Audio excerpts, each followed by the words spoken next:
Why, hello there, friends, family, and everybody in between. This is Dylan from Alter Universes bringing you another round of Modern. This is round one of our weekly 3-round Modern event that we hold at Alter Universes Blue Bell every Monday night at 7 p.m. On the left, we have Mark Barra playing Green-White Heliod Company, and on the right, we have Ryan Nicholas playing Rakdos Scam. Ryan Nicholas, also known as Tron is Bad on Twitter, one of those MTG ambassadors. Let's get into the game. We've got some cool stuff going on. Scam, notably the deck that won the most recent Pro Tour, the Modern Pro Tour at Barcelona. The boogeyman of the format, I feel like we could say. Now this is a weekly that happened after the unbanning of Preordain. Now let's talk about that. Preordain, getting unbanned is pretty cool actually. I feel like it'll be an interesting include in a couple of different decks. It doesn't feel like it'll be super powerful. It feels honestly like a card that could have came off the ban list a couple months ago. But still pretty cool. Ryan did the scam thing. We evoked a grief. We brought it back with Undying, so it has a +1/+1 counter on it. Now going to Thoughtseize Ryan. Or Ryan going to cast Thoughtseize on Mark, seeing a Windswept Heath in hand. Cracks it for 4 points of damage. Mark playing that Heath. Now, this matchup is interesting. I feel like in game one, Scam is heavily favored. Barring Mark oopsing into the combo. Because I don't think Ryan can beat Infinite Life. Or I don't think Scam can beat Infinite Life. Now, games 2 and 3, however, out of the sideboard, Mark does get a lot of interesting hate pieces, like Sanctifier and Vec, Burnt and Forge Tender. Lots of good cards that Auriok Champion, lots of good cards that he can play to deal with black and red cards. Alright, tap Blood Crypt for Ryan, so we get in for 4. Mark going to fetch here with the Windswept Heath going down to 9.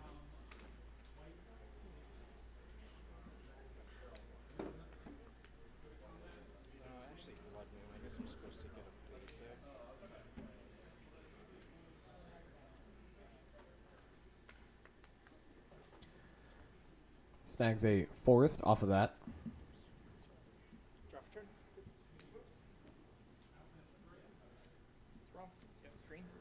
We'll cast Utopia Thrall on the Temple Garden.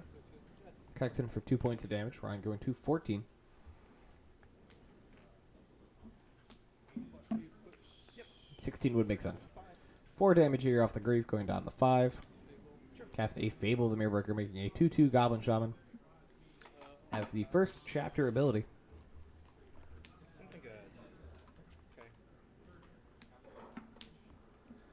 Heliod Suncrown coming out here. Now, if you don't know what Heliod does, Heliod is a indestructible enchantment creature from Theros Beyond Death. I believe it is a 3/5?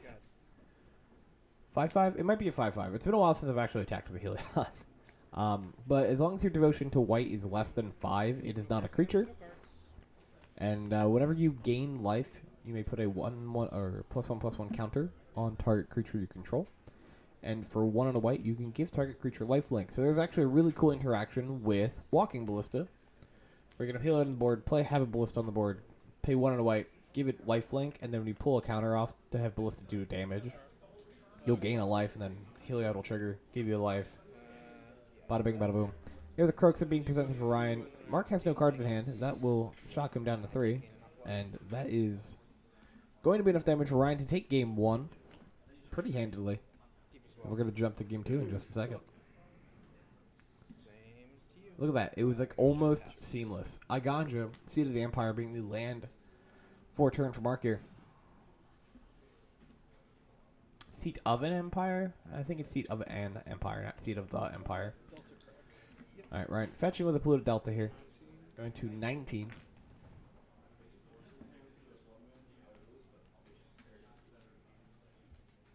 Say before I can appreciate somebody who puts care into their basics. Opts to just grab a basic swamp. Thank you. A big stack of betas looking for an excuse to get played. I'll Thoughtseize. We'll cast Thoughtseize. Mark will respond with a Surge of Salvation, which will give himself Hexproof from black and, I believe, red. That doesn't resolve, so you don't lose life. Horizon Canopy as the second land for turn here. Surge of Salvation is a uncommon from, I want to say, the Brothers War.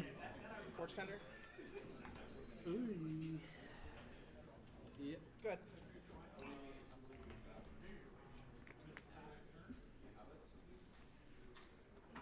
March of the Machine. Oh, that's the set symbol I was thinking of. Yep. Yeah, uncommon. You and permanents you control gain hexproof until end of turn. Prevent all damage that black and or red sources would deal to creatures you control this turn. There's a Burnt and Forge Tender and a Heliod. Tack it in. Oh, I took a damage from Can't block the Dolphy anyways. Might as well swing into it.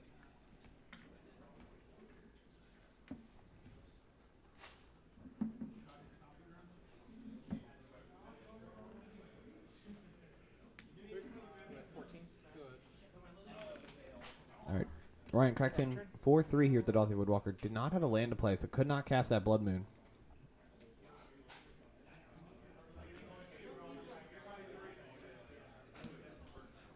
Spike Feeder getting cast here. Feeder resolves. Feeder does resolve. I'd like to gain 2 life. It's infinite We'll life. remove a counter from Spike Feeder to gain, I believe, 3 life?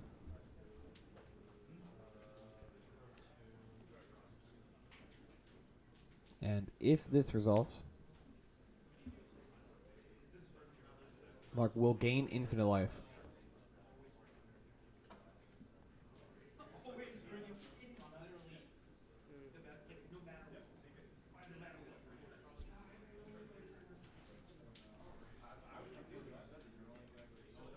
That's so mean.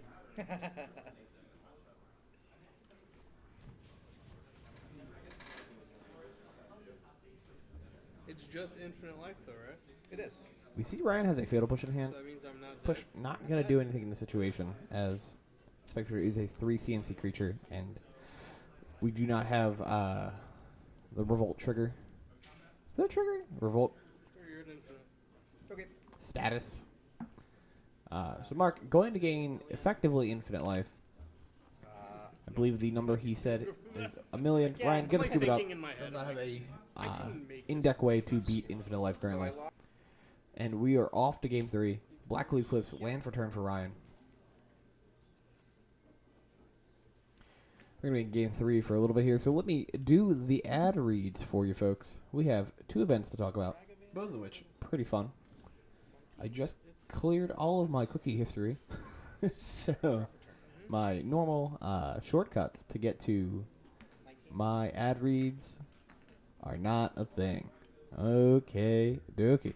All right, so this weekend, starting Saturday, August 12th, and Sunday, August 13th, we're having Magic Store Championships, the Lord of the Rings Modern Store Championships. White. August 12th, we'll have it at Holmes and Wilmington, both of which will start at, registration will open at 1 p.m. Tournament will begin at 2. No deck lists are required, as Store Championship is not a comp REL event. But entry will be $15. Each player gets a full art promo gift at Aetherborn for entering the event. And then we will be adding $15 of store credit to the overall prize pool for each player who enters. When we reach 16 players, the top 8 will win store credit prizes. If we have less than 16 players, or if we have 16 or fewer players, only the top 4 will win store credit. Top 8 and champions will still win their promos. Speaking of those promos, top 8 players will get foil, full art promo, Eidolon of the Great Rebels, plus another Eidolon of the Great Rebel with our store name printed on it. And the first place winner overall will receive a foil promo Saruman of many colors, plus another Saruman of many colors with our store name printed on it.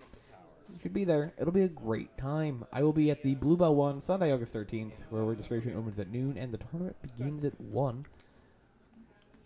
I'm not entirely sure if there's a top cut for that event, but every store championship I've played in beforehand has had one, so let's just assume there is.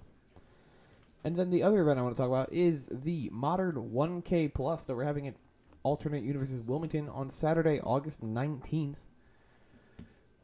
We're holding a Magic Gathering 1K tournament on that date.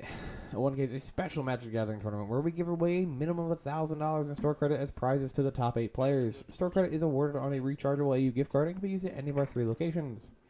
Prize killing will, when we hit 34 players, we'll be adding $30 in store credit to the prize pool for each additional player. For example, if we get 40 players total, we will add $180 of credit to the prize pool.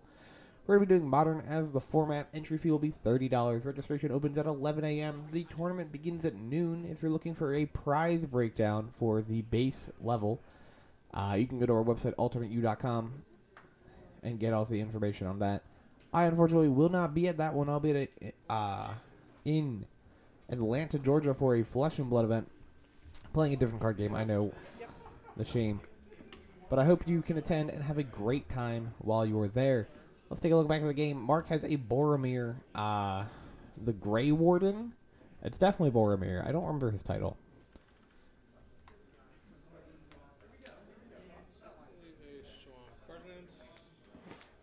Nor can I really remember how to spell Boromir, apparently. Oh, it was spelled Warden of the Tower, not the Grey Warden. Warden was in the name. Now, if you're unfamiliar with this 3 CMC creature from Universes Beyond Lord of the Rings, it is a 3-mana white creature, 3/3 Vigilance. Whenever an opponent casts a spell, if no mana was spent to cast it, counter that spell, and you can sacrifice Warden to creatures you control gain indestructible until the end of turn, and the ring tempts you. Honestly, a pretty solid 3-drop in a Collected Company style deck. It counters Evoke Grief, Evoke Fury, Evoke Solitude, which is something that like the deck kind of needed, because with the printing of Solitude, once you know, Heliod becomes a creature, you can evoke a Solitude and exile it. They gain 5 life, sure, but you probably don't die, which is where you need to be. And Ranger Captain Abios sack trigger only prevents non-creature spells, so Solitude is like the best interaction with you.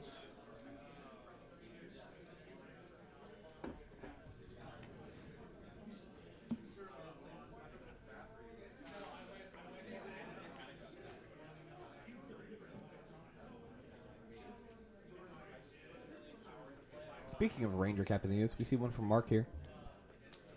Tutored that Arbor Elf. Ryan, going to discard 2 cards here to the Fable trigger. We have a Pithing Needle that was cast during the ad read, but it is naming Windswept Heath. Ryan was attempting to cut Mark off of mana.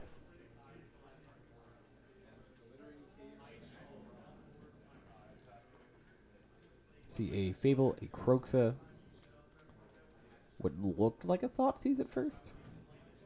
Looks like a Retro Border black card. I think it's actually Dolphy Voidwalker.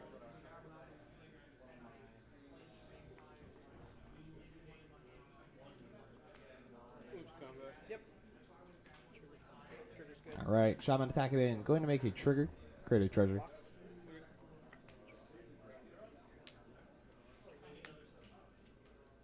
Sure.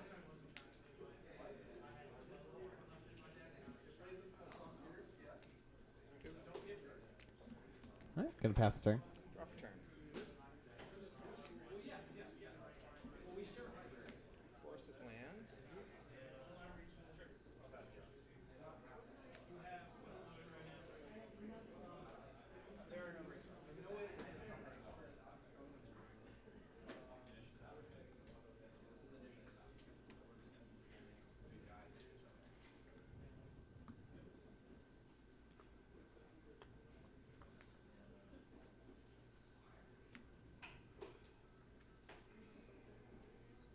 Heliod? Alright, Heliod the Sun Crown coming out. Sure. Going to bring the devotion count to 4, I believe. Untap. Pretty sure Heliod is single pipped. 17. Make white. Yeah. Another ranger So captain. devotion count is at 4.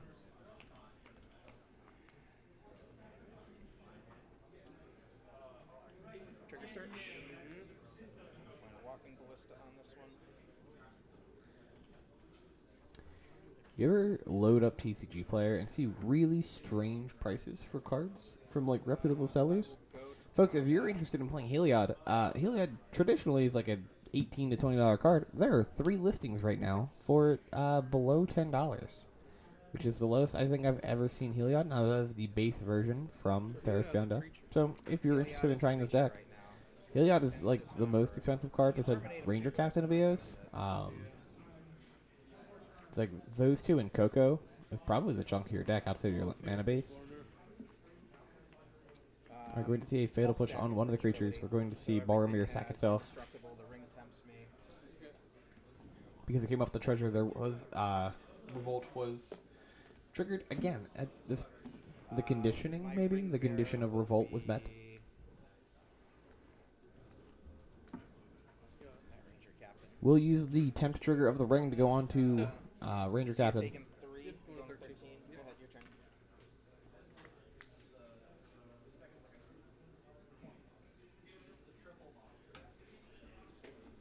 Yep. We have a reflection of Kikijiki flipping here.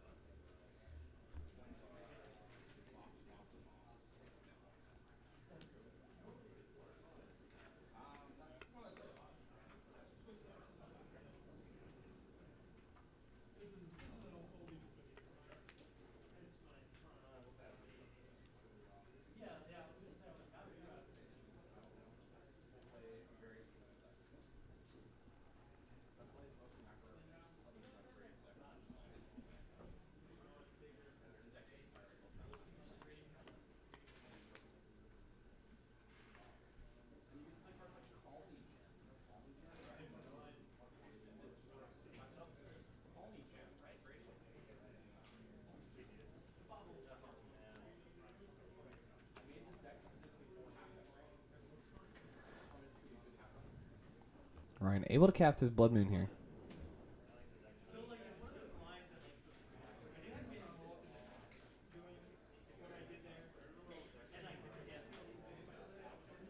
However, with the Utopia Sprawl and the Arbor Elf, Mark really has access to as much mana as he wants. Especially the second Forest there. And second, Captain searching the Ballista. Means that Mark should theoretically have the kill in hand. All he really has to do is upkeep, sack a Ranger Captain.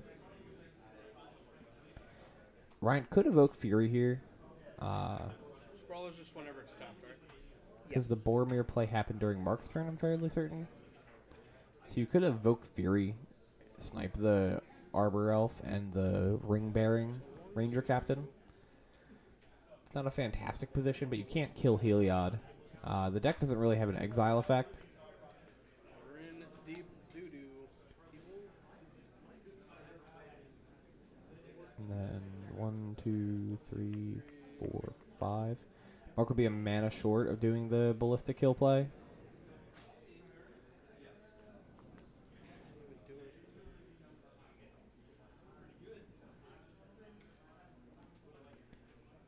I think no matter the choice, it's going to be a rough spot for Ryan here.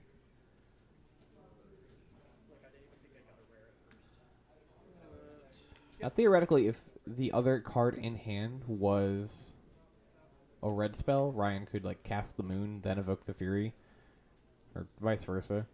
Kill the creatures off, and then try to starve Mark on some mana.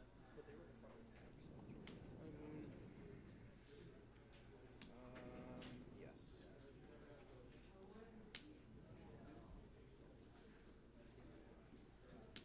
Yep.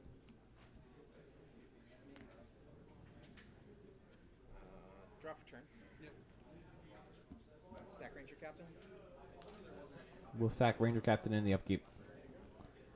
Is a Windswept Heath or a Mountain in play. Utopia Sprawl going to go on the 6 mana. Forest, probably naming white, Arbor Elf, Walking Ballista, going to give a counter, or lifelink, and that will be game 3, going to Mark here. Thank you for watching, folks, and have a great rest of your day. People are playing the Ring and Bowmaster. Just ignore it. Pew, pew. Yeah, right.